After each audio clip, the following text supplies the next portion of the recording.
Hello student, तो आज हम लोग लेकर के आए हैं 7 नंबर का सवाल। और सवाल हमारा है यहाँ पे कि एक ठोस में ऊंचाई 120 सेंटीमीटर और त्रिज्या जो है 60 सेंटीमीटर वाला एक शंकु सम्मिलित है। जैसा कि आप लोग यहाँ पे देख रहे होंगे कि नीचे जो है यहाँ पे अर्धगोला है और ऊपर जो है एक शंकु दिया गया है जिसका त्रिज्या दिया गया है यहाँ पे 60 सेंटीमीटर और इसका जो है ऊंचाई जो है, सॉरी ये ऊंचाई तो पूरा बर्तन का दिया गया है, ठीक है।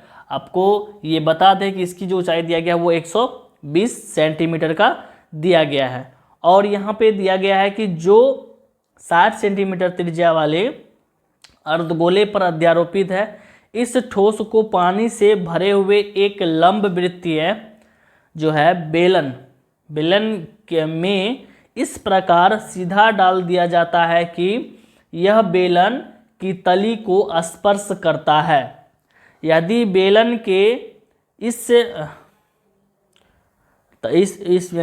बेलन की जो है त्रिज्या 60 सेंटीमीटर है और ऊंचाई जो है 180 सेंटीमीटर है, तो बेलन में शेष बचे पानी का आयतन ज्ञात करें। तो सबसे पहले यहाँ देखिए कि एक जो बर्तन दिया गया था उस बर्तन में पहले दिया था एक अर्धगोला और ऊपर था यहाँ पे शंकु। जिस बर्तन के अंदर रखा गया है वो उस बर्तन का नाम हो गया बेलन, ठीक है। हमारे पास यहाँ पे 3 फिगर है, शंकु, अर्धगोला और बेलन, और सभी का जो त्रिज्या है वो 60 सेंटीमीटर ही होगा क्योंकि ये और इस पर जो है रखा गया है और इसे जो है फिर बर्तन के अंदर डाला गया है, बेलनाकार बर्तन के अंदर डाला गया है जो कि इसके तली को स्पर्श कर रहा है। इसीलिए जो है तीनों का त्रिज्या जो है 60 सेंटीमीटर ही होगा। और शंक्वाकार भाग जो दिया गया है इसका जो ऊंचाई है वो 120 सेंटीमीटर है। और हालांकि जो है अगर बेलन की बात करें तो बेलन का जो त्रिज्या 60 सेंटीमीटर जब होगा तो इसकी ऊंचाई जो है वो बढ़ जाएगी और इसका ऊंचाई हो जाता है 180 सेंटीमीटर। ये भी आपको जो है क्वेश्चन में दिया हुआ रहेगा। तो चलिए हम लोग यहाँ पे लिखते हैं। सबसे पहले ठोस में जो है, जो ठोस में आया है, सबसे पहले लिखेंगे ठोस के शंकु की ऊंचाई। ठोस के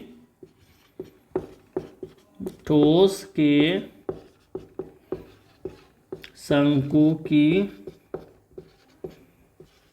ऊंचाई, ठोस के शंकु की ऊंचाई जिसे हम लोग छोटी h लिखेंगे वो है 120 सेंटीमीटर।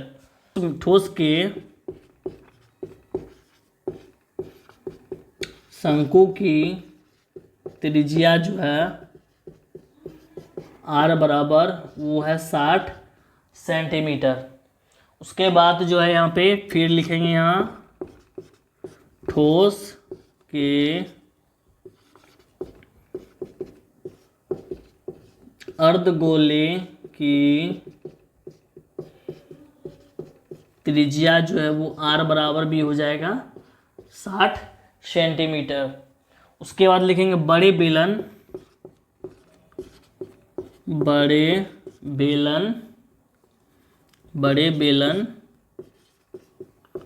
की त्रिज्या r बराबर हो जाएगा 60 सेंटीमीटर।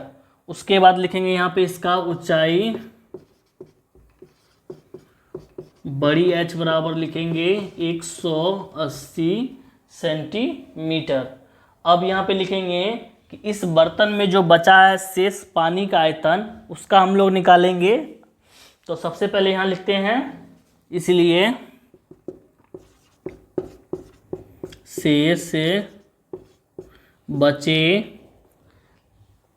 पानी का आयतन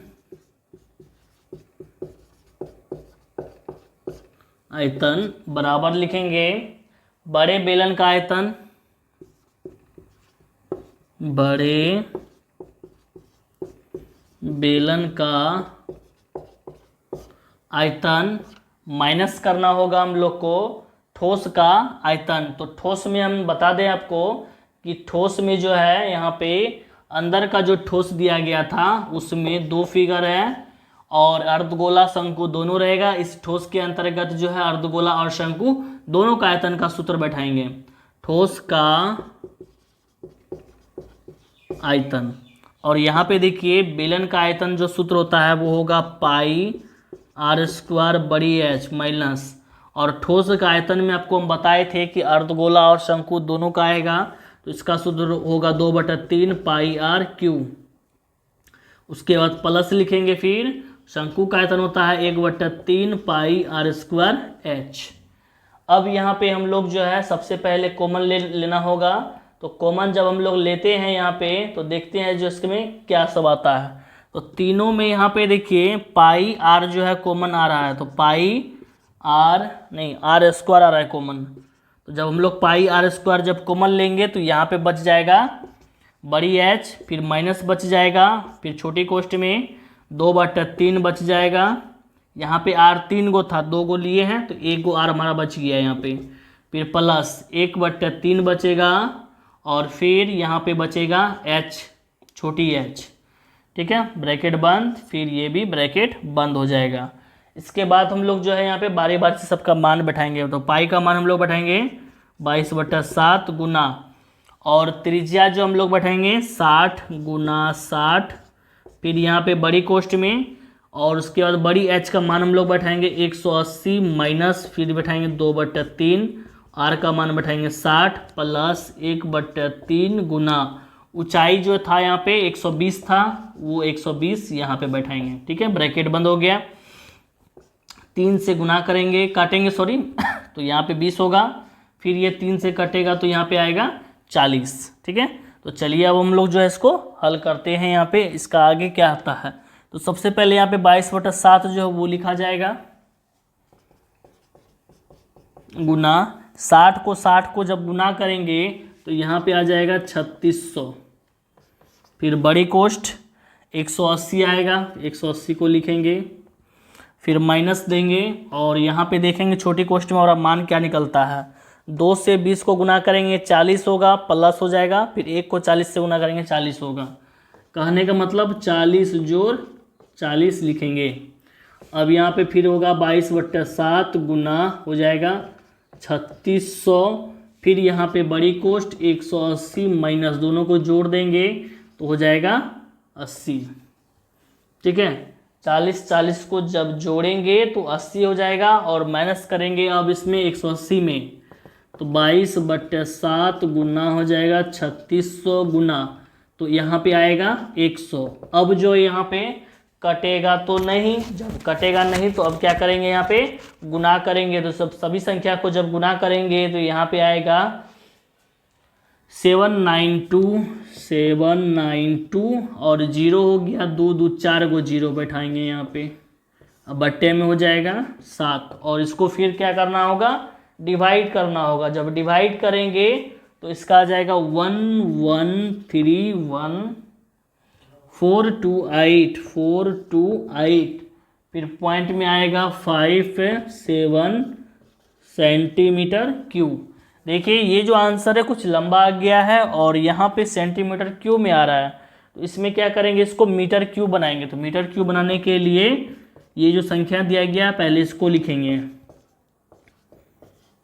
और फिर देखिए 1 मीटर में होता है 100 सेंटीमीटर, यहाँ पे 3 बार करना है, तो 100 जो है 3 बार यहाँ पे गुना करके इसको भाग करेंगे, तो ये हो जाएगा मीटर क्यूब। तो देखिए इसमें कै गो 0 है, 2 2 4 2 6, तो ये पॉइंट जो है 1 2 3 4 5 6 सब अंक को पीछे छोड़ देगा, और ये पॉइंट जो यहाँ पे आ जाएगा, यानी 1 पॉइंट आ जाएगा 13142857 मीटर क्यूब। अब इसे हम लोग अगर शॉर्ट में लिखे तो 1.131 लिख सकते हैं लगभग में। ठीक है, तो बराबर देंगे, यहाँ पे लिखेंगे 1.131 मीटर क्यूब, और यहाँ पे लिख देंगे लगभग। ठीक है, इतना ही हमारा आंसर आएगा। ठीक है, तो चलिए हम लोग मिलते हैं अब लोग नेक्स्ट वीडियो में, तब तक के लिए बात अलविदा।